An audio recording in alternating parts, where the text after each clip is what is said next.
Jika sejarah adalah guru terbaik, maka kepemimpinan Megawati memberikan pelajaran penting.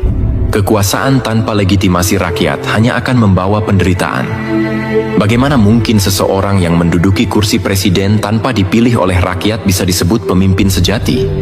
Megawati Soekarno Putri adalah satu-satunya wakil presiden Indonesia yang dengan terang-terangan menggulingkan presiden yang sah, Gus Dur, melalui kudeta sipil yang tidak hanya mengkhianati rakyat, tetapi juga mencoreng prinsip dasar demokrasi yang seharusnya dihormati oleh setiap pemimpin.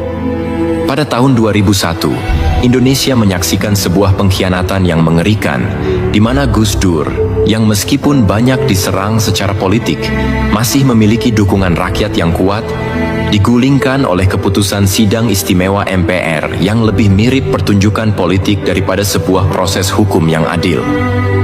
Gus Dur digulingkan dengan alasan yang dibuat-buat. Oleh siapa? Megawati, wakil presiden yang seharusnya menjadi sekutu, justru menjadi bagian dari permainan politik yang tidak hanya melawan pemimpin sah, tetapi juga mengkhianati suara rakyat. Rakyat sudah jelas menginginkan Gus Dur memimpin, namun apa yang terjadi? Dengan sekali tepukan tangan, kekuasaan dipindahkan, dan Megawati tanpa mandat rakyat dilantik menjadi presiden.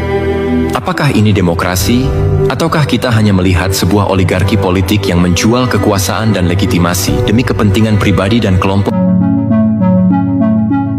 Indonesia di awal abad ke-21 berdiri di atas fondasi yang rapuh. Demokrasi masih bayi, ekonomi baru bangkit dari krisis, dan rakyat sedang berharap pada sosok-sosok pemimpin baru yang mampu membawa perubahan. Namun, di tengah harapan itu, yang terjadi justru sandiwara politik penuh pengkhianatan. Apa yang kita saksikan adalah sebuah ironi besar. Perjuangan reformasi yang berdarah-darah melahirkan pemimpin yang lebih memikirkan kekuasaan daripada rakyatnya. Megawati Soekarno Putri adalah salah satu tokoh sentral dalam sandiwara ini.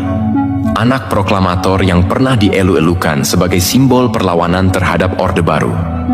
Namun, simbol ini berubah menjadi sesuatu yang sama sekali berbeda saat ia naik ke puncak kekuasaan. Bukan sebagai presiden yang dipilih rakyat, melainkan sebagai presiden hasil manuver politik, bahkan dengan menggulingkan Gus Dur, sosok yang sejatinya dipilih oleh rakyat melalui mekanisme demokrasi. Mari kita kembali ke tahun 1999, ketika Gus Dur naik sebagai presiden. Megawati yang sebelumnya dijagokan menjadi presiden hanya mampu meraih kursi wakil presiden.